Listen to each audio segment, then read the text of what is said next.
নমস্কার বন্ধুরা, শিখার রান্নাঘরে সকলকে স্বাগত। আশা করি সকলেই ভালো আছে, সুস্থ আছো। আজকে আমি বানাবো ভোলা মাছের ঝাল। এটা কিন্তু খেতে ভীষণ ভালো।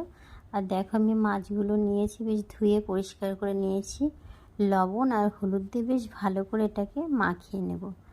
আর আমি পাশে বসিয়ে দিয়েছি কড়াইটা গরম হলে এটাকে আমি মাছটাকে ভেজে নেব। এইভাবে তোমরা রান্না করে দেখো, খেতে কিন্তু খুব ভালো একটা নতুনত্ব রান্না। মাছগুলো দেখো বেশ ভালো করে মাখিয়ে নিয়েছি। এবার মাছগুলো খুব সুন্দর করে ভেজে নেব। তেলটা দেখো বেশ ভালো গরম হয়ে গেছে। এক একটা করে মাছ দিয়ে অল্প অল্প করে দিয়ে ভেজে নেব।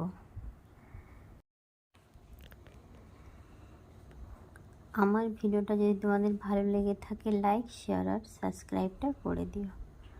মাছগুলো দেখো বেশ ভালো করে ভাজা হয়ে গেছে এক সাইড। আর এবার আমি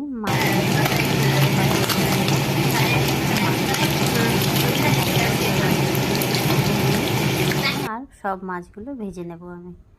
আর এই তেলের উপরেই আমি একটা পেঁয়াজ কেটে রেখেছি, সেটাকে বেশ ভালো করে লাল লাল করে ভেজে নেব। আর এর সঙ্গে যে মশলাটা আমি দিয়েছি সেটা আদা বাটা, রসুন বাটা, ধনে, জিরে, শুকনো লঙ্কা, কাঁচা লঙ্কা আর একটা টমেটো দিয়ে বেশ ভালো করে মিক্সিতে এটাকে পিষে নিয়েছি।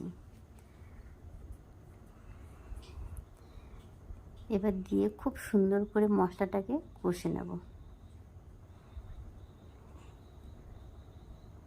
এইভাবে মশলাটাকে বেশ ভালো করে কষে নেব।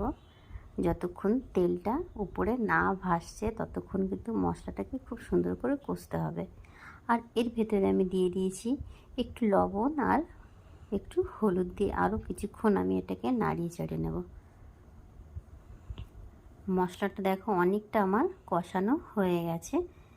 আর একটুখানি আমি জল দিয়ে আরও 2-3 মিনিট মতন আবারও একটু কষিয়ে নেব মশলাটাকে।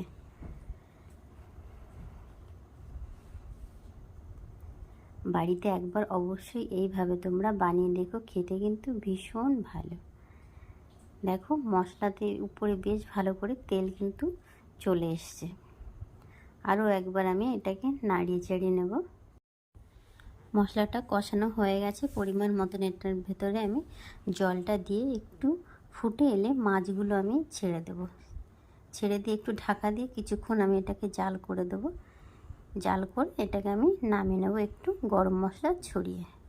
দেখো জলটা বেশ অনেকটা ফুটে এসছে, ঝোলটা আমার। কিছুক্ষণ আমি এটাকে জাল করে নিয়েছি।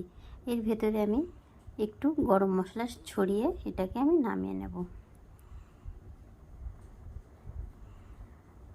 ভোলা মাছের ঝাল পুরোপুরি রেডি হয়ে গেছে। এটাকে আমি একটা প্লেটে নামিয়ে নেব। আমার পুরো ভিডিও দেখার জন্য সকলকে অনেক অনেক ধন্যবাদ। ভালো থেকো বন্ধুরা, সুস্থ থেকো। বাড়িতে একবার হলেও বানিয়ে দেখো, খেতে ভীষণ ভালো।